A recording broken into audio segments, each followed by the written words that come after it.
Et oui, ce quart de finale qui s'annonce bouillant, brûlant face aux champions du monde en titre. Les Bleus vont devoir sortir le grand jeu, mais aussi savoir garder leur sang-froid.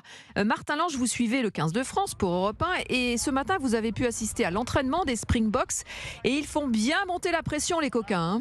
Oui Céline, les Sud-Africains se sont entraînés ce matin à Croissy-sur-Seine dans les Yvelines.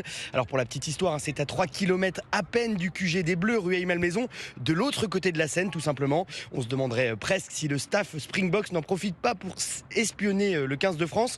Des Sud-Africains studieux, on les a vus répéter leur gamme, des touches pour les avants et des chandelles pour les arrières. Ces coups de pied très très haut dans le ciel, une des spécialités du jeu sud-africain, avec notamment leur demi de mêlée, un Faf de Klerk, chevelure blonde au vent qui a enchaîné ses grands coups de pied dans le ciel, des box détendus en apparence, car en coulisses, leur ancien sélectionneur Rassi Erasmus, aujourd'hui directeur de rugby, fait monter la pression. En début de semaine, il a accusé les Bleus de profiter un petit peu de l'arbitrage maison. Écoutez.